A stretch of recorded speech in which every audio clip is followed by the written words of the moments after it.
Hi, I'm Dusty with Magnum Electric Bikes, and today I'm going to show you how to build our latest fat tire 750 watt mountain bike, the Edge.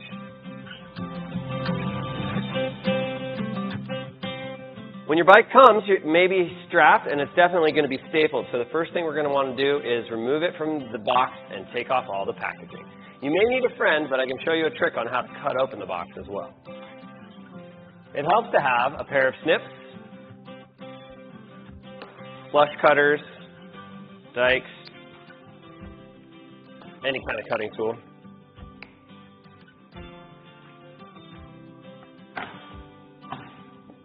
The box has some pretty aggressive staples, so be careful of those. I've gotten nabbed by those a few times. The bike is actually protected by foam on each end, so the way I like to open up the box is actually by cutting the edges.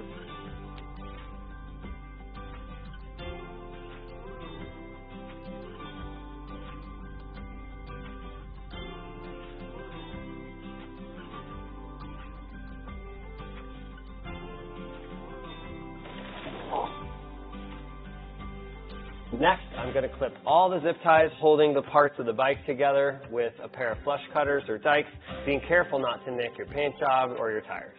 Now we're going to remove the bike from the box, clear our workspace, and remove all the packing material.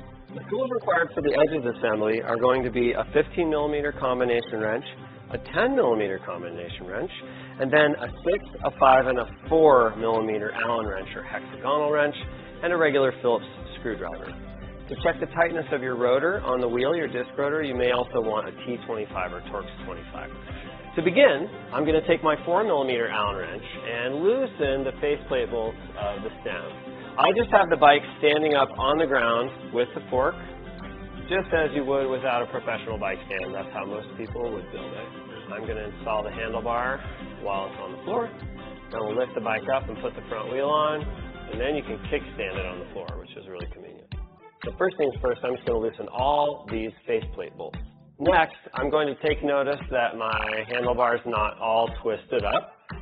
It can get a little wonky and chipping. I'm just going to hold the handlebar against the stem and only install 2 of the faceplate bolts diagonally from each other. And I start these by hand just to make sure they aren't cross-threaded. There's 1 and 2. And then my handlebar should be held in place. I'm just going to loosely drive these home just to keep the handlebar steady. We're not tightening yet. And then I'm going to install the other 2 diagonal faceplate bolts. I like to wait until I get the wheel on to adjust the handlebar rotation and where it is, because the angle is going to change once we get the front wheel on. So I would just do these very loosely hand tight for now, just to hold my handlebar in place. Next, we're going to install the front wheel using a 6mm Allen wrench. There's 2 ways you can do this. You can lift the bike up and try to install the wheel. Although on this fat bike, and because of the cool integrated stem display, or integrated top tube display on this bike, I think it's easiest to flip it over. So that's what I'm going to do. You can use the right rear brake to stop the wheel if you need. Then I'm just going to gently rotate this bike over and place it on the ground, which will make it easier to install the front wheel. The axle on the fork is reverse threaded and does have a nut here on the end that you may want to hold. So righty is actually loose and left is tight. And we're also going to make sure and remove the spacer that's inside your brake caliper. That's just for shipping. And then we'll install our front wheel with the disc rotor on the same side as the disc caliper. Sliding that down, make sure the rotor's in the middle of the pads. And then making sure to hold this nut inside the fork. I'm just going to slide my axle through and thread gently, lefty-tighty.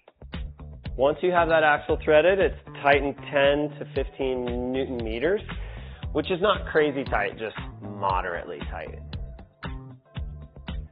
Now that our front wheel is on, I'm going to flip the bike back over and put the kickstand down. Next step, we're going to install the headlight and the pedals, and then we'll tighten our handlebar. The headlight is inside your accessory box here, and is mounted to the fork with the 5mm Allen wrench and the 10mm combination wrench.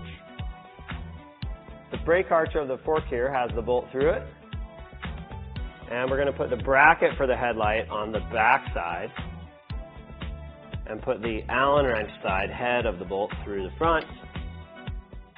And I always start this by hand to make sure it's not cross-threaded. And we'll tighten it with the Allen wrench and the combination wrench.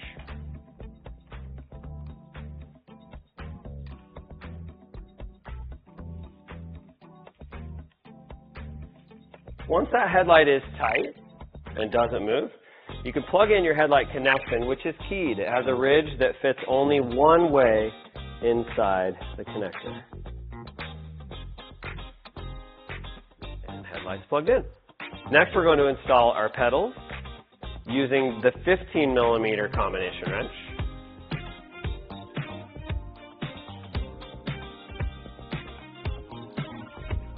The pedals do have a right and a left, and the right and left is from the rider's perspective. So if you're riding the bike, the right's going to go on the right and the left's going to go on the left. And at this point, you would want to grease the threads of the pedals a little bit, and if you don't have bike-specific grease, you can use petroleum jelly even if you want. Any kind of light lubricant is a good idea. I'm going to start threading the pedal by hand. Righty-tighty from your perspective, and the other side is opposite threads. It's important to start them by hand, and I'll even tighten them almost all the way by hand so that we don't cross-thread our crank, and then give it a good tightening with the 15mm wrench. You want your pedals nice and tight. At this point, I'm going to install the AirTag compatible bell.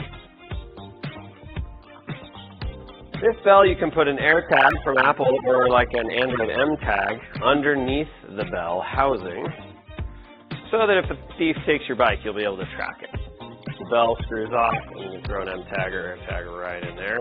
And then this just mounts to the handlebar with a Phillips screwdriver. The throttle on the Edge is mounted on the right. So I think since my thumb will be busy hitting the gas, I'm going to put this bell on the left. Nice. And I'm taking note of this little crosshairs here and making sure that it is at least in the middle of the stem from left to right. That was a little off. Once you find where you like that, get your 4mm Allen wrench, and we're going to tighten each bolt a moderate amount, and then go diagonally to the adjacent bolt.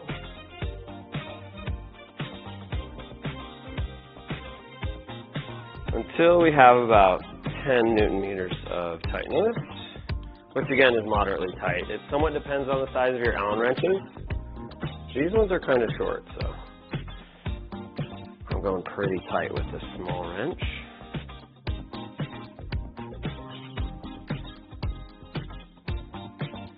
At this step, you may want to assess also whether or not your throttle is tight. You don't want your throttle loose like that when you go to press on it.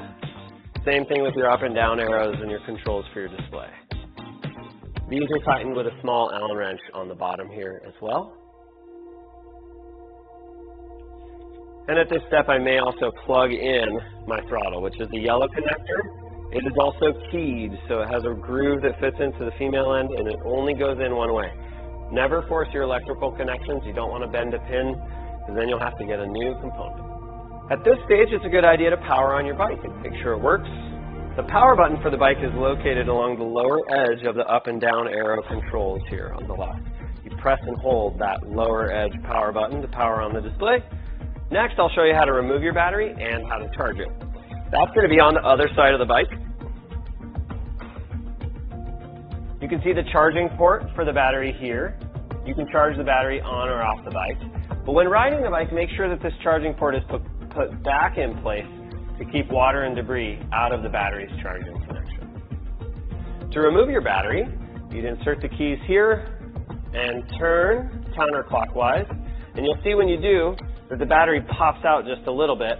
Then there's a spring-loaded lever to release it the rest of the way. And you can pull the battery out, see the level of charge, and it has a nice little carrying handle as well. You'll definitely want to store the battery inside the house if it's hot or really cold. And it's also a lot easier to put it on a bike rack without the 8 or 9 pound battery. To reinstall the battery, we're just going to put it in bottom first.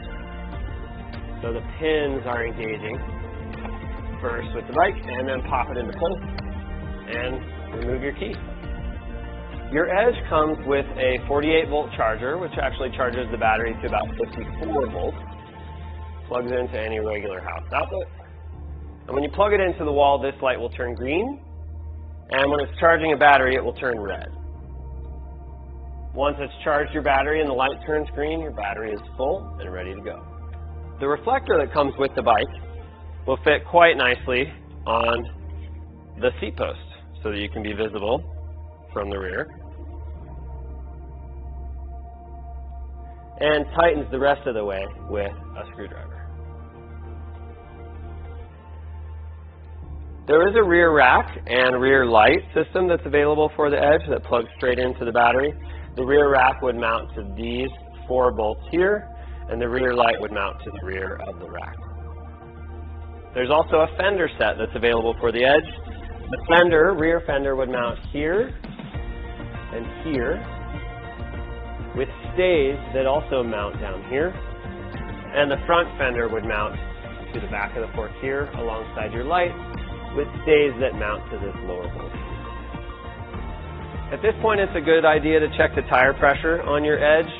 Fat tires do take a lower pressure, and you can see the recommended PSI on the sidewall of the tire. 5 to 15 PSI is the recommended pressure on this tire, and I can tell by pinching it that it's good to go. It's always a good idea to check with an air gauge or with a pump that has an air gauge on it. If you have any questions in assembly, or if anything's missing from your accessories or parts, you can always give our customer support a call at 323-375-2666. They're based in Salt Lake City, Utah, so they are on Mountain Time. But they answer the phone with a real human, which is kind of rare these days. You can also email us at info@magnumbikes.com, and there you can also find assembly instructions and a really nice owner's manual that explains the display in great detail.